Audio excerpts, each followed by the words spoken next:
Ladies and gentlemen, it's getting worse. I don't say this with glee.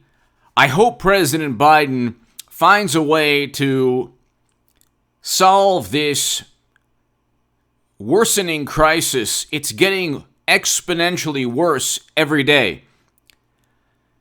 I didn't vote for President Biden. I voted for Trump. President Trump negotiated a deal that was sanctioned by the United Nations Security Council.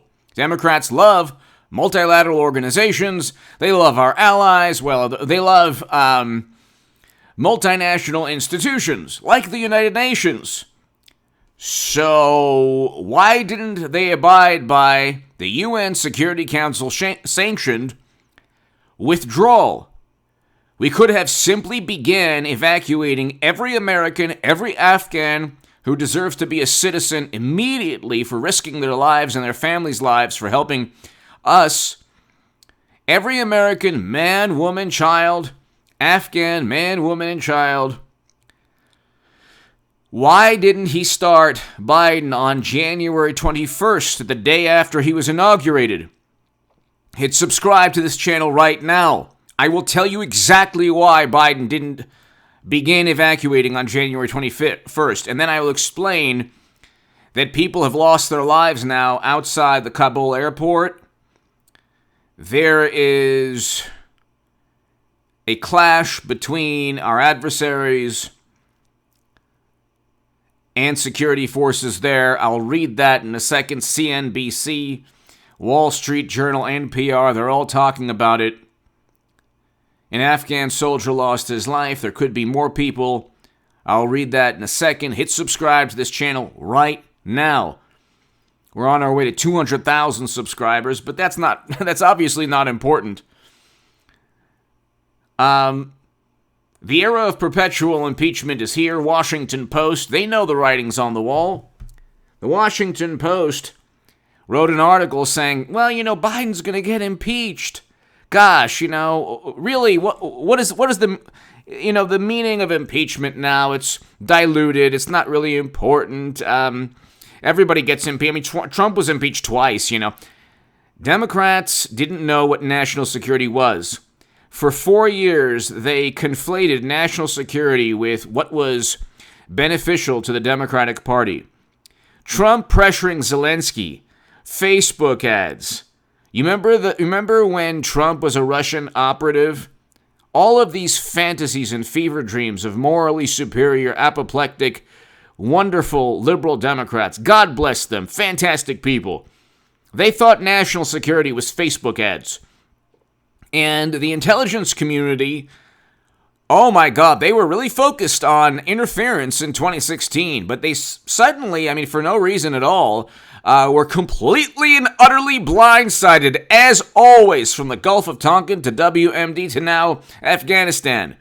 When you ask the intelligence community, well, they didn't know, or they did know. Biden said there was nothing he could do. There was no indication. The intel was wrong. The intelligence agencies say Biden is not telling the truth. Who knows? They're all inept. They're all incompetent. They're all utter failures. But they have everybody from Jimmy Kimmel to Stephen Colbert to Hollywood Twitter to social media algorithms. They have every possible advantage from the Washington Post to the New York Times, MSNBC, CNN, Vanity Fair, Esquire, Mother Jones, The Nation, those, BuzzFeed, Daily Beast, Time Magazine. Give me a publication that has run a positive story on Trump.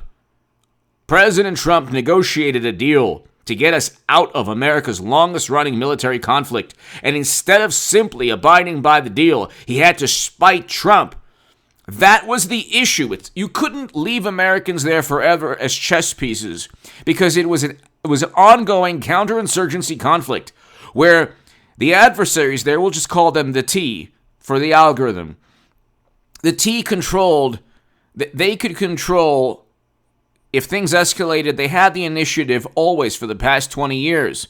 In a counterinsurgency conflict, the adversary usually possesses the initiative. We saw that in Vietnam. We saw that in Iraq and Afghanistan. The Soviets lost in this country and the French lost in Vietnam. We know, in terms of history, there's never been a successful counterinsurgency conflict. If you're conflating or trying to equate Germany and Japan with just leaving Americans there forever, you're ignorant of history. You know nothing about history. There are a million differences between Germany and Japan and Afghanistan. You can't just leave 3,000 to 5,000 Americans there forever to be, God forbid, overrun whenever the adversary there decides to escalate things. So then what? We have to engage in mission creep and then send 50 to 100,000 Americans like President Obama did. It didn't work. Hit subscribe to this channel right now if you want to support this channel. My super thanks is right next to the pinned comment.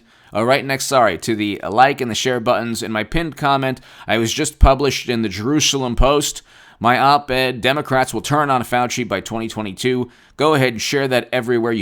I think you'll enjoy it. I'm not on social media. I don't have Twitter. I don't have Facebook. But if you are still on social media, go ahead and share that. If you want to support my voice long-term, my work long-term, this channel, my Patreon is below in the pinned comment. And also on hagoodman.com, you can read my writing in The Hill, The Huffington Post, Salon, The Jerusalem Post, other publications, Federalist. Wall Street Journal, firefight erupts at Kabul airport as security situation worsens in Afghanistan. You know what's going to happen. Unfortunately, it's going to get worse. And this is because they wanted to spite Trump. One Afghan soldier lost his life at the airport as tens of thousands still seek to flee the country. There are around 10,000 Americans that need to leave. An American woman is caught behind adversary lines. 20 checkpoints between her and Kabul airport. God bless her. I hope how many women, how many mothers, or how many people are stuck behind these lines, these checkpoints? I hope that woman makes it. This is worse than anything that happened. You have to be a complete buffoon and imbecile. You have to be a completely irresponsible, ignorant human being to think that pressuring Zelensky, which never happened. President Zelensky of Ukraine stated categorically he wasn't pressured. Furthermore, Biden's corrupt. He's like the most corrupt politician ever. He don't go from 400,000 or 200,000 or 100,000 to $8 million, $9 million from speaking engagements. Have you heard him speak? Have you heard Mashed Potato Brains speak? Okay. Have you heard him speak? Would you pay 50 cents to hear him speak? Have you read any of his books? Maybe, just maybe, he enriched himself with help from his son, the artiste. And we have his emails, his son's emails saying, oh yeah, by the way, how can you use your influence on behalf of the company? But here, a battle broke out early Monday at Kabul's airport. At least one Afghan soldier lost his life. The security situation is deteriorating, and the U.S. and its Western allies consider extending an evacuation operation that has been engulfed in chaos for more than a week. This is Biden's fault. This is 100% Biden's fault, not Trump's fault. Trump negotiated a deal in February of 2020 when they were trying to impeach him. It was sanctioned by the United Nations Security Council. We had January, February, March, April to bring home Americans. He could have started the evacuation process in February or April or March. He didn't do so to spite Trump. How many times can I say that? It was a deliberate, from bumbling Blinken to Mashed Potato Brain. Well, first of all, Mashed Potato Brains doesn't know where he is. So, the 25th Amendment should be used. They said that Trump was out of his mind. Trump has a personality that apoplectic liberals can't stand. Sometimes it's offensive, oftentimes it's amusing, but he was competent. He did great things. We had record low unemployment, wages increasing. Now we have crime, inflation, economy's tanked. Our foreign policy, we have no prestige left. It's like Jimmy Carter 2.0. And this is the worst we've been as a country in decades. And it's all Biden's fault because he doesn't know, like, the man doesn't know what's going on. That's not hyperbole. Do you think if you stumbled upon this and you're a Democrat and you voted for Biden because he eats vanilla ice cream and wears aviators, I mean, this is all fabricated. There's not a person on the planet who said Biden would make a good president, like last year, 2 years ago, ever in their lives. The past 4 years has been oppose Trump at all costs because he's the end of the world.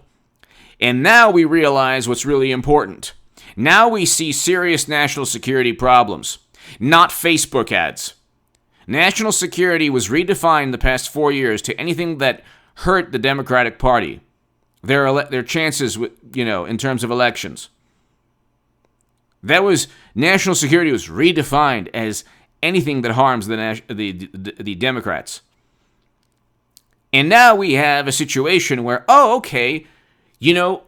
there are serious national security concerns that have nothing to do with Democratic politicians winning or losing. Now we know that if we spite Trump at all costs, and we abide by Lincoln Project nonsense, and Bill Kristol and Lincoln Project and Bush, Cheney, and Rumsfeld, and Kerry and Clinton and Biden nonsense, that their utter catastrophe is what takes place. When Democrats were accusing Trump supporters of everything under the sun, and Trump of everything under the sun, they said, this is on you, this is on your hands, this is all your fault. So now, will they take responsibility for this absolute catastrophe? I'm not even going to say what the T or the adversaries there could do. Okay? If you know anything about history and what happened during Jimmy Carter, okay, it could get exponentially, infinitely worse tomorrow. It's already bad. It's already bad. The Wall Street Journal, there's already tensions and a clash that already took place at the airport. And this is 100% the fault of Biden because despite Trump, he didn't abide by the negotiated deal. And honestly, this Secretary of State Blinken we have is horrendous. The intelligence community, the intelligence agencies that Democrats revered, where was the intel? Because you know that they leaked the Steele dossier, right?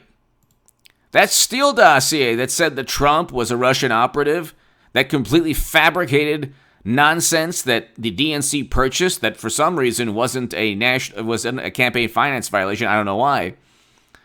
Oh my God, you had Clapper and Brennan and Comey and Strzok and McCabe, and they were talking about the Constitution, and they were talking about democracy, how Trump was an obstacle to democracy, and he was perhaps working for Putin's interest. All of this nonsense, this fabricated, absurd nonsense. It was all fabricated because they couldn't stand Trump. And now we have 10,000 Americans stuck in Afghanistan because Biden and Blinken and intelligence agencies and all the adults in the room, quote unquote, the smartest people in the room, are complete and utter failures.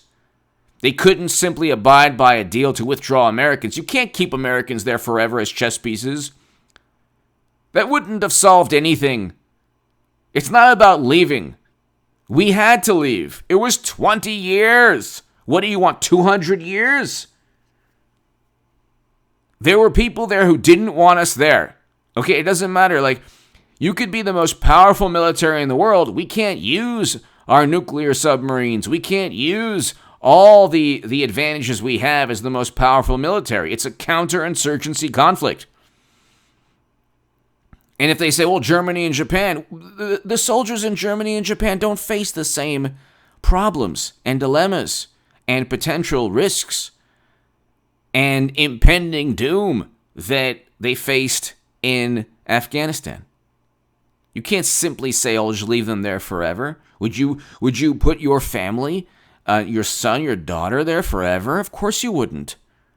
But you're talking about narcissists who are also ignorant and overconfident and arrogant. Democrats. They don't know anything about history. Go ahead and ask them. Well, what did they don't even, if you told the average Democratic voter, well, the Soviets lost in Afghanistan, they'd say, well, who are the Soviets? Who are the Soviets? And, what happened? What did they lose? The Olympics? What did they lose? They won't know. They'll just know that Trump worked with Russia. That's all they'll know. They're like, oh, Trump, he worked with Putin. Because they're programmed. It's the Matrix. You can't ask them to talk about history. You can't and then they're the first people to tell you you're on the wrong side of history because you voted Trump. It's like, no, you voted for Biden, so this is on you. This is on you now. Anyway, give me your thoughts below. Hit subscribe right now. This is a catastrophe. It's getting worse. It's getting worse. There's now a firefight erupts at Kabul airport. I mean, it's worse. U.S. forces versus our adversaries there. And God forbid, they decide to escalate the situation. We don't even know, according to the Pentagon, how many Americans are there. We don't know anything. We're the most powerful country in the world. We spent 4 years touching ourselves in ecstasy. Well, not us, not people who voted for Trump, but Democrats, on how the Helsinki conference was like Pearl Harbor. It's like, no, now you're going to find out, because you're so ignorant and you're such narcissists.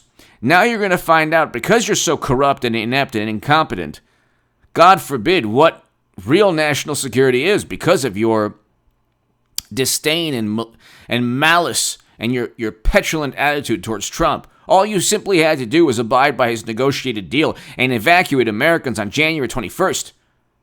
Instead, you were worried about everything else. You were worried about everything else but evacuating Americans, and that's why Biden should be impeached and removed immediately. Immediately. You think this is the only problem we're going to face? There's an issue with Taiwan and China. There's inflation. There's crime. This country is not heading in the right direction. We're heading in the wrong direction. And it's because of Democratic voters who did everything possible to oppose President Trump, even at the expense of American lives in Afghanistan. Give me your thoughts below. Hit subscribe to this channel right now. I fear that the worst is yet to come, and I hope and I pray to God that doesn't happen. Give me your thoughts.